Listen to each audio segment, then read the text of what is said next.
Hello दोस्तों, स्वागत है आप सभी का नोटबुक आईएएस के आरओ के क्रैश कोर्स में। और रसायन विज्ञान की इसी श्रृंखला को आगे बढ़ाते हुए आज हम पढ़ेंगे कार्बनिक रसायन के बारे में। कार्बनिक रसायन के बारे में पढ़ने के लिए सबसे पहले तो हमें जानना होगा कि कार्बन क्या होता है। तो कार्बन क्या है, जैसे हमने पिछली क्लास में बात किया था कि रासायनिक तत्वों की जब संख्या बढ़ती चली गई, परमाणुओं की जब नई नई खोजें स्टार्ट हो गई, तो इनको सबको क्रमबद्ध किया गया और एक आवर्त सारणी बनाई गई। मेंडलीफ नाम के एक रशियन साइंटिस्ट थे जिन्होंने आवर्त सारणी बनाई और उन्होंने क्या किया, कॉलम्स में जो इस तरह की खड़ी लाइन थी, इसमें इनको कॉलम्स कहा गया, और इस तरह की जो लाइनें थी उनको कहा गया रोज या पंक्तियां।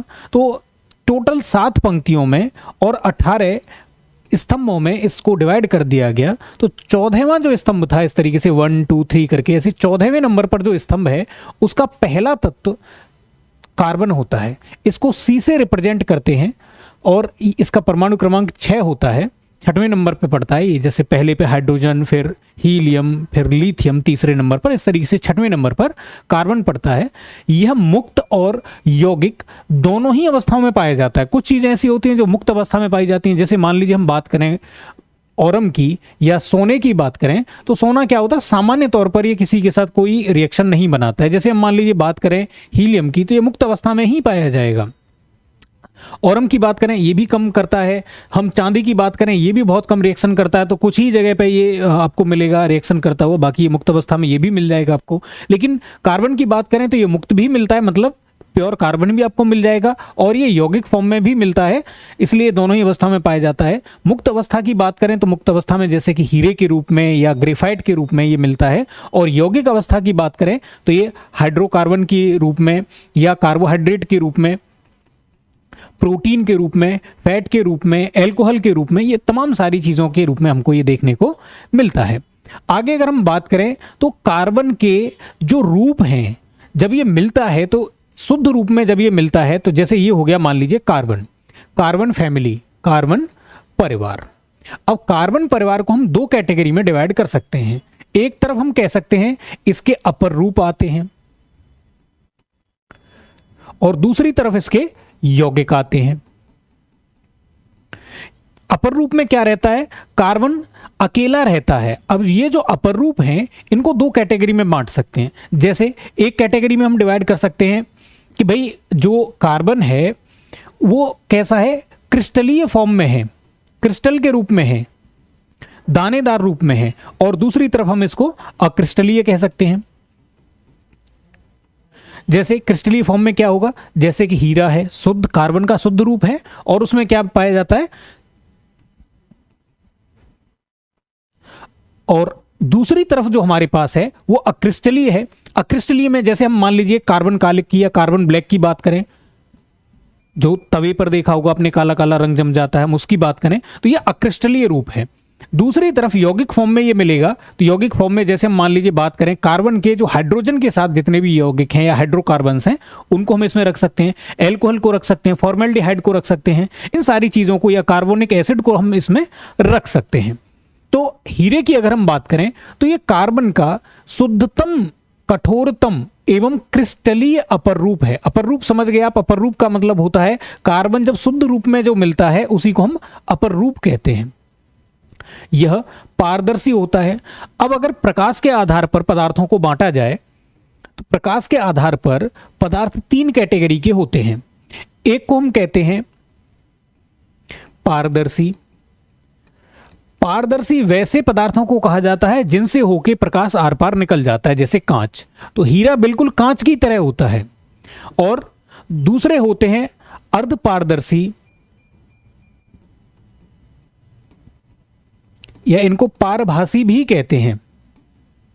जैसे कि अगर मान लीजिए कोई कागज है, वो तेल में अगर भीग जाता है तो उसमें से कुछ कुछ दिखाई देता है या बहुत कम दिखाई देता है, लेकिन वो पूरी तरह से अपारदर्शी भी नहीं होता। ना तो वो पूरी तरह से उसमें से दिखता है, ना ही ऐसा होता है कि उसमें से बिल्कुल ही नहीं दिख रहा है, कुछ कुछ दिखता है। तीसरी जो कैटेगरी होती है वो होती है अपारदर्शी की। अपारदर्शी क्या होते हैं? ये वैसे पदार्थ होते हैं जिनसे प्रकाश बिल्कुल भी पार नहीं हो पाता है। जैसे मान लीजिए हम दीवार की बात करें या और बहुत सारे मटेरियल होते हैं उनकी बात करें तो अपारदर्शी के तौर पे काम करते हैं। जैसे धातु का कोई टुकड़ा ले लें, वो भी अपारदर्शी होता है। तो हीरा क्या होता है? एक पारदर्शी होता है और हीरे में कोई मुक्त इलेक्ट्रॉन नहीं होता, और अगर कोई भी मुक्त इलेक्ट्रॉन नहीं है तो ये अचालक के रूप में काम करता है। इसमें से वैद्युत धारा का प्रवाह नहीं हो सकता है। इसमें कार्बन sp3 संकरण की अवस्था में पाया जाता है और इसकी जो अणु संरचना है वो चतुष्फलकीय होती है। चतुष्फलकीय का मतलब कुछ इस तरीके से, आपने देखा होगा कि स्पेशल स्ट्रक्चर डायमंड का बनता है, इस तरीके से एक स्पेशल इसकी संरचना होती है। किम्बरलाइट इसका प्राकृतिक स्रोत होता है और काला जो हीरा होता है उसको बोट कहा जाता है। काले हीरे, देखिए जो पारदर्शी हीरा है उसका अंगूठी वगैरह बनाने में और उन सारी ज्वेलरी बनाने में इसका प्रयोग होता है, और जो काला हीरा है उसका कांच काटने के लिए या स्पेशल टूल्स बनाने के लिए इसका प्रयोग किया जाता है, या ड्रिल मशीन बनाने के लिए भी इसका प्रयोग किया जाता है। अब बात करें अगर हम ग्रेफाइट की, जो कार्बन का दूसरा अपर रूप है, ये क्या है? ये कार्बन का सबसे ज्यादा स्थायी, गहरा एवं धात्विक चमक वाला अपर रूप है। अपर रूप मतलब शुद्ध रूप में जो कार्बन मिल रहा है, और धात्विक चमक वाला है मतलब इसमें एक स्पेशल आपको लेक्चर मिलेगा। इसमें कार्बन क्या रहता है? sp2 संकरण की अवस्था में पाया जाता है और इसकी जो संरचना है वो षटकोणीय होती है। षटकोणीय संरचना इस तरीके से, इसी तरीके से नीचे की तरफ ये जुड़े होंगे और यहां भी फिर उसी हिसाब से एक संरचना बनी होगी। ठीक है, ये अपारदर्शी, काला होता है, एकदम गहरा, और कैसा होता है? सुचालक होता है। इसमें क्या बनता है कि 3 कार्बन में होते हैं हमारे पास, जैसे हमने 6 नंबर पढ़ा था कार्बन का। अगर हम इसको नील्स बोर के हिसाब से अगर इसको कॉन्फ़िगर करेंगे या इलेक्ट्रॉनों को डिवाइड करेंगे तो 2 और 4, तो कार्बन की जो सबसे बाहर वाली कक्षा है उसमें 4 इलेक्ट्रॉन होते हैं। तो ये क्या करता है? 4 बाकी के साथ 4 ये रिलेशन और बना सकता है, ये 4 बॉन्ड और बना सकता है। अब इस स्ट्रक्चर में देखेंगे 3 बॉन्ड बनते हैं एक कार्बन के साथ, इसका मतलब एक इलेक्ट्रॉन इसका क्या रहता है? फ्री रह जाता है। वो जो जिस किसी भी पदार्थ में फ्री इलेक्ट्रॉन होगा वो किसकी तरह काम करेगा? सुचालक की तरह काम करेगा। इसलिए ग्रेफाइट सुचालक होता है। इसका प्रयोग इलेक्ट्रोड बनाने में, बैटरी में जो आपने देखे होंगे जिनसे हम करंट प्राप्त करते हैं, एक पॉजिटिव होता है एक नेगेटिव होता है, इनको बैटरी के टर्मिनल्स कहा जाता है, इनको बनाने में, या मंदक उसको कहते हैं जो इलेक्ट्रॉन की गति को धीमा करने के काम में आता है, न्यूट्रॉन की ऊर्जा को कम करने के काम में आता है, उसको हम क्या कहते हैं? मंदक या रिटार्डर कहते हैं। और कच्ची पेंसिल जो होती हैं, लीड पेंसिल, उनको बनाने में भी इसका प्रयोग किया जाता है। इसको काला सोना भी कहा जाता है, इसको ब्लैक गोल्ड भी कहा जाता है। वजह कि ये काफी ज्यादा यूजफुल है डिफरेंट कार्यों में। बात करें हम यौगिकों की, तो जितने भी यौगिक हैं उनको 2 कैटेगरी में बांट सकते हैं। एक में आते हैं अकार्बनिक यौगिक और दूसरे में आते हैं कार्बनिक यौगिक। ऐसे यौगिक जिनमें कार्बन के अलावा बाकी सारी चीजें होती हैं अकार्बनिक यौगिक कहलाते हैं, और ऐसे यौगिक जो कार्बन की सहायता से बनते हैं कार्बनिक यौगिक कहलाते हैं। कार्बनिक यौगिक में लेकिन आपको यह ध्यान रखना पड़ेगा कि ये यौगिक शुरुआत में जीव जंतुओं से मिल रहे थे, और जीव जंतुओं को कहा जाता है ऑर्गेनिज्म, इसलिए इनको ऑर्गेनिक मटेरियल कहा जाता है, इसलिए इनको कार्बनिक कहा जाता है। शुरुआत में ये माना जाता था कि जीवित चीजों से ही, चाहे वो जंतु हो चाहे पौधे हों, उन्हीं से इनको प्राप्त किया जा सकता है। अकार्बनिक यौगिकों की तरह इनको बनाया नहीं जा सकता है। लेकिन आपको देखने को मिलेगा carbon monoxide, carbon dioxide, carbon disulphide, ये सभी भी इनऑर्गेनिक या अकार्बनिक यौगिकों के रूप में वर्गीकृत होते हैं। क्यों? क्योंकि इनमें चेन बनाने की प्रवृत्ति नहीं पाई जाती है। यहां पे कार्बन में बाकी जितने भी कार्बन कंपाउंड बनाएगा, चाहे वो मीथेन बनाए चाहे वो एथेन बनाए, इनमें सब में क्या मिलेगा? आपको देखने को मिलेगी चेन प्रकृति, और ऐसे यौगिकों को हम कहते हैं कार्बनिक यौगिक। ऐसे यौगिक जिनमें कार्बन हाइड्रोजन या अन्य के साथ संबंध बनाता है कार्बनिक यौगिक कहलाते हैं। इनमें चेन बनाने की प्रकृति पाई जाती है, प्रवृत्ति होती है ऐसी कि ये चेन बना सकें। कार्बन के हाइड्रोजन के साथ जो यौगिक बनते हैं उनको हम हाइड्रोकार्बन के नाम से जानते हैं। ठीक है, आगे हम देखेंगे हाइड्रोकार्बन्स। अब हाइड्रोकार्बन भी दो प्रकार के होते हैं। या तो ये क्या करेंगे कि मान लीजिए एक कार्बन है, उसके बाद फिर दूसरा कार्बन, उसके बाद तीसरा कार्बन, इस तरीके से ये बनाएंगे। या फिर ये क्या करेंगे, इस तरीके से एक चेन बना लेंगे। भाई चेन यहां पे है तो ये खुली चेन है, और इस तरह की अगर बन रही है, मान लीजिए यहाँ कार्बन, इस तरीके से अगर बना हुआ तो ये बंद चेन हो जाएगी। तो या तो ये खुली श्रृंखला के निर्माण वाले होते हैं। जब ये खुली श्रृंखला का निर्माण करते हैं तो इनको हम कहते हैं एलिफैटिक यौगिक, और दूसरे जो बंद श्रृंखला का निर्माण करते हैं उनको हम कहते हैं चक्रीय यौगिक। इनको रेखीय यौगिक भी कह सकते हैं। जो एलिफैटिक यौगिक हैं ये दो प्रकार के होते हैं, एक तो संतृप्त और दूसरे असंतृप्त। संतृप्त मतलब इनको अब रिएक्शन की कोई ज़रूरत नहीं है, इनके पूरी की पूरी जो चार हमने देखा था अभी, कार्बन की टोटल 4 संयोजकताएं होती हैं, इसको 4 के साथ बंध बनाने की आवश्यकता पड़ती है। तो इनके ऑलरेडी बंध बने होते हैं, उनको संतृप्त कहते हैं। और जिनमें कार्बन कार्बन के बीच में सिंगल बॉन्ड ना होकर के डबल या ट्रिपल बॉन्ड हो जाते हैं उनको हम असंतृप्त कार्बन कहते हैं या असंतृप्त हाइड्रोकार्बन कहते हैं। संतृप्त में एकल बंध पाया जाता है। इसके एग्जाम्पल के तौर पर हम देख सकते हैं एल्केन ऐसे पदार्थ होते हैं, ऐसे हाइड्रोकार्बन होते हैं जो संतृप्त होते हैं, अर्थात जिनमें कार्बन कार्बन के बीच में सिंगल बॉन्ड पाया जाता है। एल्केनों को पैराफिन भी कहा जाता है, और इनका जो सामान्य सूत्र होता है वो CnH2n+2 होता है। इनके एंड में एन शब्द लगता है, और इनके जो एग्जाम्पल हैं वो हैं जैसे मीथेन है, इथेन है, प्रोपेन है आदि। जैसे अगर हम मान लीजिए बात करें मीथेन की, तो पहला सदस्य है ये, तो इसलिए इसका फॉर्मूला, इस फॉर्मूले का यूज करके हम इसको बनाएंगे तो हो जाएगा C1H, और यहां पे रखेंगे तो 2 दूनी 4 और 2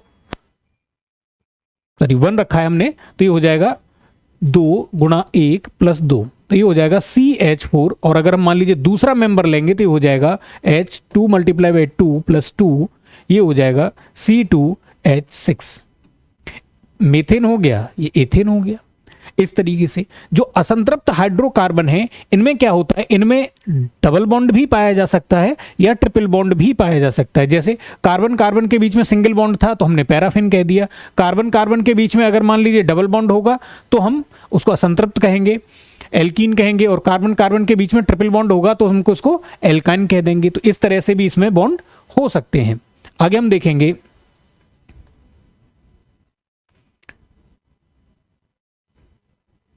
एल्कीन के बारे में। तो एल्कीन क्या है, देखिए इन्हें ओलिफिन भी कहा जाता है, और इनका जो सामान्य सूत्र होता है वो CnH2n होता है। इनके अंत में ईन शब्द का प्रयोग किया जाता है।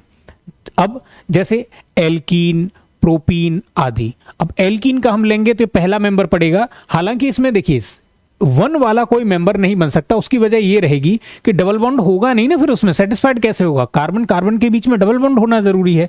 अब यहां पे तो एक ही कार्बन है इसलिए ये नहीं बनेगा, तो पहला मेंबर कौन होगा, ये होगा।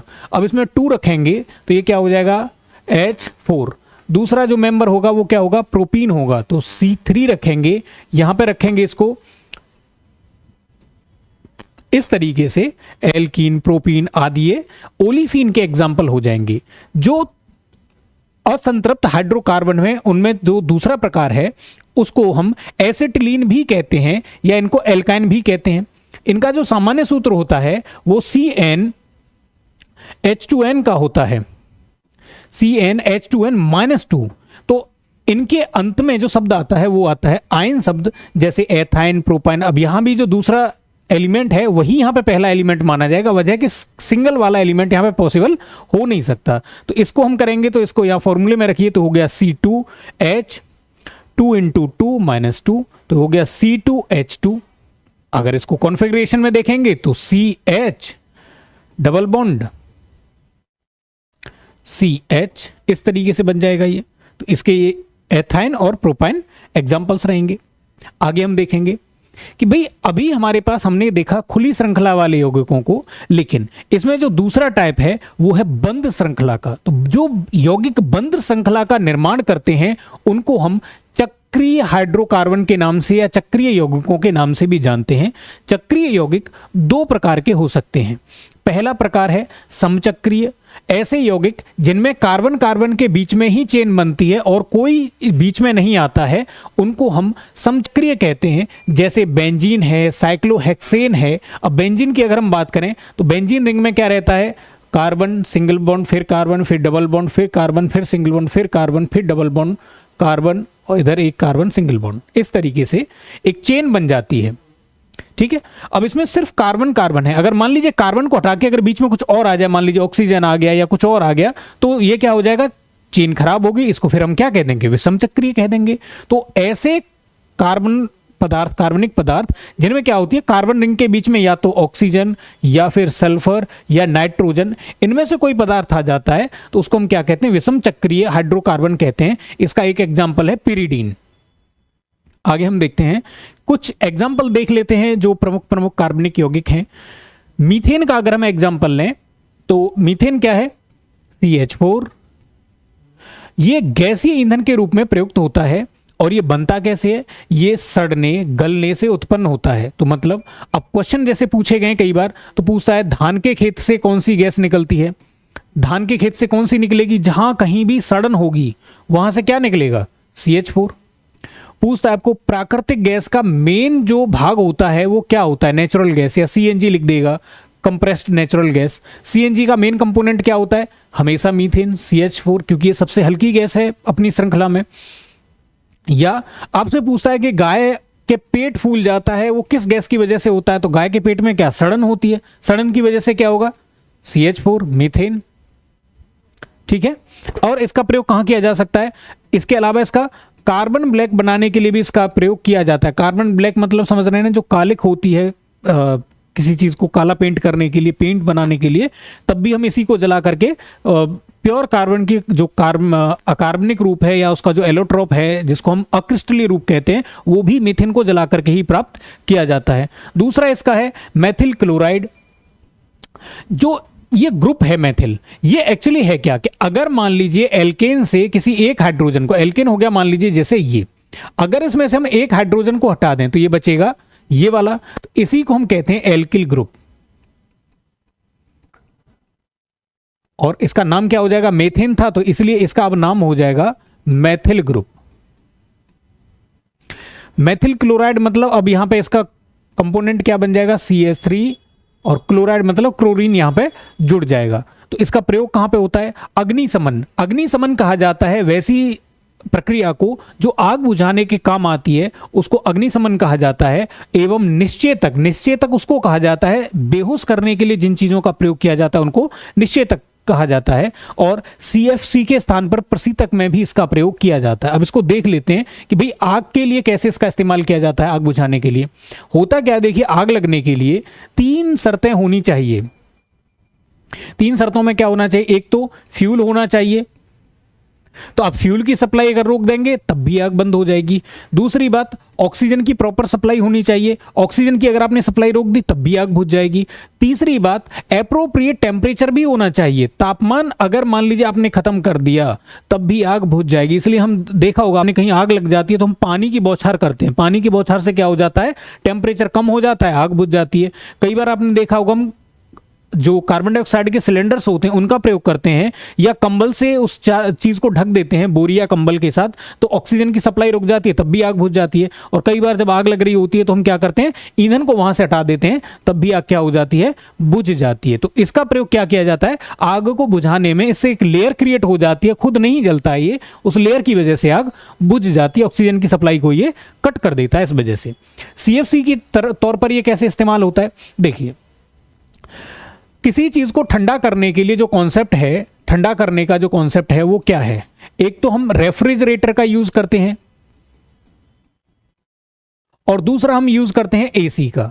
ठंडे करने के लिए इन्हीं चीजों का यूज किया जाता है। अब इनमें एक गैस का प्रयोग किया जाता था क्लोरोफ्लोरो कार्बन का। अब क्लोरोफ्लोरोकार्बन क्या है, ये बहुत मुश्किल से विघटित होता है और लगातार ये साइकिल में चलता रहता है। इसमें जो क्लोरीन और फ्लोरीन का कंपोनेंट है, ये ऐसा कंपोनेंट है हमारी पृथ्वी के चारों तरफ क्षोभ मंडल से ऊपर ओजोन लेयर एक पाई जाती है। उस ओजोन लेयर में O3 नाम से एक गैस होती है ओजोन, और वो ओजोन क्या करती है, अल्ट्रावायलेट रे को आने से रोक देती है।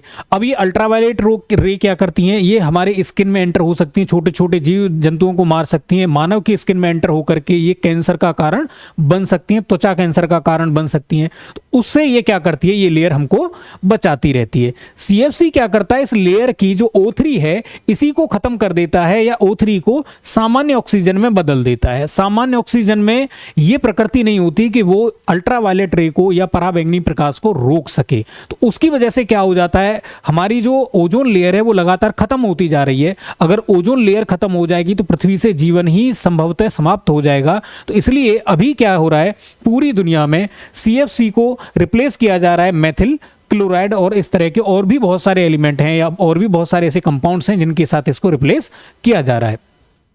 अगला जो हमारे पास कंपाउंड है उसकी बात करें तो उसका नाम है एथीन। एथीन क्या है, फल को पकाने में इसको प्रयुक्त किया जाता है। खासतौर से ये जितने भी हम आगे जाके प्लांट हार्मोन भी पढ़ेंगे, जितने भी प्लांट के हार्मोन्स हैं उनमें से एकमात्र ये ऐसा है जो कैसा है, गैसीय रूप में होता है। और फल को पकने समय या फल बड़े होने समय, फल जब पूरा बन जाता है तो अपने आप ही उसमें से रिलीज होने लग जाता है। कार्बेट का प्रयोग किया जाता है फलों को पकाने के लिए। तो कार्बेट भी क्या करता है, फलों पे लगा के इसको रख देते हैं कागजों में या भूसे वगैरह में, उसको बंद करके कार्बेट से भी यही गैस निकलती है और उसकी वजह से फल पक जाता है। दूसरा इसका प्रयोग खासतौर से किया जाता है मस्टर्ड गैस बनाने में। तो मस्टर्ड गैस बहुत खतरनाक होती है। इसका प्रयोग लोगों को किल करने के लिए या न्यूरॉन संबंधी या हमारी जो तंत्रिका है उसको फेल करने के लिए इसका प्रयोग किया जाता है। तो एक युद्धक हथियार के तौर पर मस्टर्ड गैस का प्रयोग किया जाता है। आगे हमारे पास जो तत्व है या कंपाउंड है वो है यूरिया। यूरिया क्या है, अभी तक ये माना जाता था शुरुआत में व्हीलर से पहले कि जितने भी ऑर्गेनिक कंपाउंड हैं वो सिर्फ जीव जंतुओं से या पौधों से ही मिल सकते हैं, इंसान उनको प्रयोगशाला में नहीं बना सकता है। तो व्हीलर नाम के एक साइंटिस्ट हुए जिन्होंने सबसे पहले यूरिया को प्रयोगशाला में बना करके दिखाया। तो ये क्या है, प्रथम संश्लेषित कार्बनिक यौगिक है। और इसका प्रयोग कहाँ पे होता है, एक तो उर्वरक के रूप में इसका प्रयोग होता है। भारत में तो आप देखेंगे किसानों के द्वारा इसका सर्वाधिक प्रयोग किया जाता है क्योंकि इसमें नाइट्रोजन की भरपूर मात्रा रहती है। तो नाइट्रोजन उर्वरक के रूप में इसका प्रयोग किया जाता है। नाइट्रोसेलुलोज बनाने में प्रयोग किया जाता है, इसको एक तरीके से आप बारूद कह सकते हैं। और फॉर्मेल्डिहाइड बनाने में भी इसका प्रयोग किया जाता है। अगला जो हमारे पास यौगिक है वो है नियोप्रीन। अब नियोप्रीन क्या है, ये एक तरह की रबर टाइप की चीज होती है। ये ऊष्मारोधी पदार्थ बनाने में इसका प्रयोग किया जाता है नियोप्रीन का। इसके अलावा इसका प्रयोग कन्वेयर बेल्ट बनाने के लिए, जैसे अगर मान लीजिए कोई फैक्ट्री है वहां पे किसी सामान को एक जगह से दूसरी जगह पे लगातार पहुंचाना है तो इस तरह की बेल्टों का निर्माण कर दिया जाता है जिनको कन्वेयर बेल्ट का कहते हैं। सामान इस पे बेल्ट घूमती रहती है, सामान रखते जाते हैं, सामान एक जगह से दूसरी जगह पे लगातार जाता रहता है। तो इस तरह की बड़े हौज पाइप, हौज कहते हैं जैसे पानी वगैरह किसी चीज को स्टोर करने के लिए एक तरीके का जो बना दिया जाता है, स्विमिंग पूल टाइप की चीज, और उसके लिए जो पाइप बनते हैं बड़े बड़े मोटे मोटे, उनके लिए भी नियोप्रीन का ही प्रयोग किया जाता है। हौज के पाइप बनाने के लिए भी, या इस तरह की जो भी चीजें हैं जहां पे हमको इंसुलेटर टाइप की जरूरत पड़े जो आग से प्रभावित ना होती हो, ऐसे डब्बे या ऐसी चीजें बनाने के लिए, ऐसे इंस्ट्रूमेंट बनाने के लिए नियोप्रीन का प्रयोग किया जाता है। टालुइन की बात करें तो इसका प्रयोग TNT ट्राई नाइट्रोटालुइन बनाने के लिए या फिर रंग रोगन बनाने के लिए, पेंट बनाने के लिए इसका प्रयोग किया जाता है। इसके अलावा इसको दवा बनाने में भी प्रयुक्त किया जाता है और सॉल्वेंट या विलायक बनाने में भी इसका प्रयोग किया जाता है। अब विलायक क्या होता है, कोई भी ऐसी चीज जो चीजों को अपने आप में घोल लेती हो उसको विलायक कहते हैं। जो हमारा सार्वत्रिक विलायक के रूप में जाना जाता है उसको हम कहते हैं जल। जल ऐसी चीज है जिसमें लगभग सभी चीजें घुल जाती हैं, मतलब अकार्बनिक चीजें ज्यादा हैं तो वो सारी की सारी इसमें घुल जाती हैं। तो आज के सेशन में इतना ही। बाकी अगर आप यूपी पुलिस या IAS PCS के किसी भी ऑनलाइन, ऑफलाइन या फिर हाइब्रिड मोड में अगर कोई कोर्स परचेज करना चाहते हैं तो आप दिए गए इन नंबरों पर हमसे संपर्क कर सकते हैं। बहुत बहुत धन्यवाद।